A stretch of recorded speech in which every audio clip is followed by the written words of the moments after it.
Let's make a sourdough starter. Welcome to my series. This is day 1 of us making a sourdough starter from scratch to finish.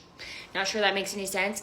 If you don't think I'm reliable, okay, I did this last year and I helped hundreds of people create a strong, beautiful sourdough starter that is thriving a year later.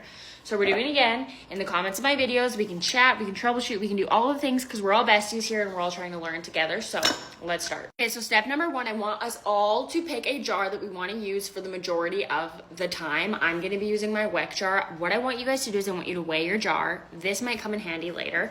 So I'm just zeroing out my scale, putting on my jar, and I see that it weighs 476 grams. So I'm writing that in my notes on my phone, in a notebook, whatever.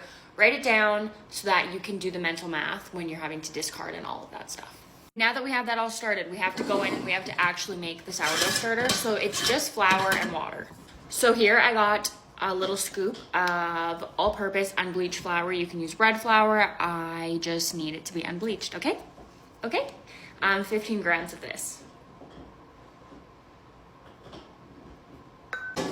We're starting off slow. We don't want to do too much because we don't want to discard too much because we really don't want to be wasting flour that's expensive. We don't need to be doing that in this economy, okay? Now equal parts water, so I have 15 grams of water. I microwaved this for 7 seconds, okay? So it's a little bit room temperature, lukewarm, whatever you want to call it. In she goes. Perfect, we got 15 grams. Now I'm going to take it off the scale. You don't want to mix when you have your starter jar on the scale. It messes it up, apparently. I don't know. We're just going to mix this together until we have a little pancake batter-like consistency. And I will warn you guys, this thing's going to stink. It's going to stink really bad. Not right away, but in the next few days, she's going to stink. Just be prepared. We're mixing it up, and as always, I have a full sourdough starter making guide linked in my bio. I have that there for you. It's free. You just have to go look at it. It's something that if you guys want to go ahead and I'm not posting a video in time and you guys are ready to feed your starter, it's there for you to look at. Try and keep your jar as clean as possible, especially for the first few days because this is going to be its home and you want to keep it clean. Okay, and here we are. We have our little flour water mixture. It's a little thick consistency, okay?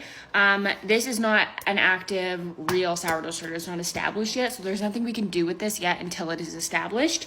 The way that we're going to know it's established is if it's doubling for 4 or more days, okay, you guys? 4 or more days, and it doesn't smell like shit, and it also has a nice yeasty floral aroma, okay?